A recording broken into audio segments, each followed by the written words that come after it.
Always alerting, always tracking. This is Next Weather.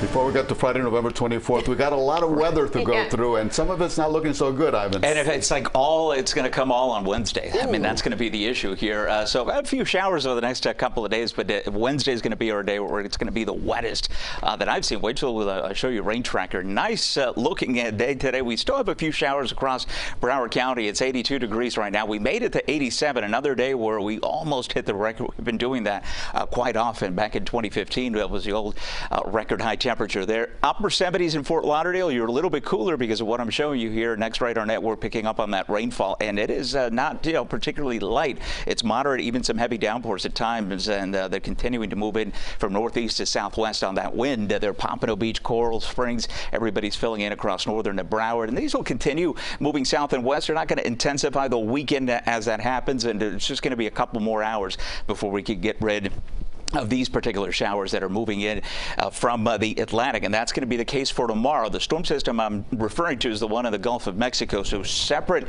situations here. This is the organized low, and it will continue to get organized, but you see just our showers here coming off of the breeze. So this area of low pressure, that's the one we're going to watch. Watch what happens here on rain trackers. I put this in motion and travel it through the Gulf of Mexico. You see that spin there? That's where the low center is going to be, but out ahead of it, we're going to have all sorts of tropical moisture, of high amount here, and so the storms that develop will have the potential of producing some locally heavy rainfall. We're thinking 2 to 4 inches. The potential is there if it sets up just right, and there's a possibility for that we could be on the higher end, and that 2 to 4 would be more like 4 to 8. So we'll have to pay attention closely as we head into Wednesday here. We will have showers again for tomorrow. It'll start getting gusty as well. The breeze will be manageable tomorrow, but then by Wednesday, we are going to have some gusts anywhere from 25 to 35 miles an hour as the system approaches. The good news is for the weekend, and we're planning ahead, and we're always planning for the weekend, it's going to be drier. This thing will be out of here, so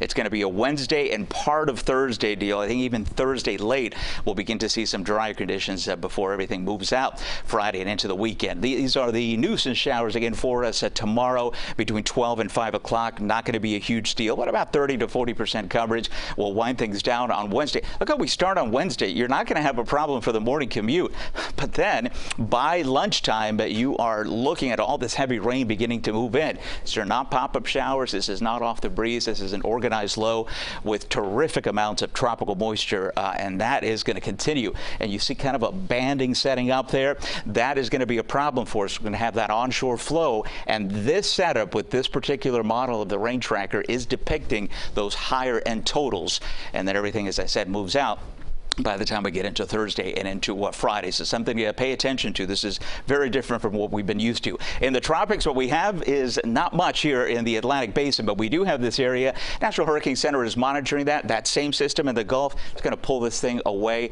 from us. So for us, it's just going to be the Wednesday event that we're looking forward to here as far as the potential for flooding. There you see the rain chances for tomorrow, 40%. I am going to bump them up to 70, and that may be underdone. A lot of rain coming this way, and then we'll dry out for the weekend.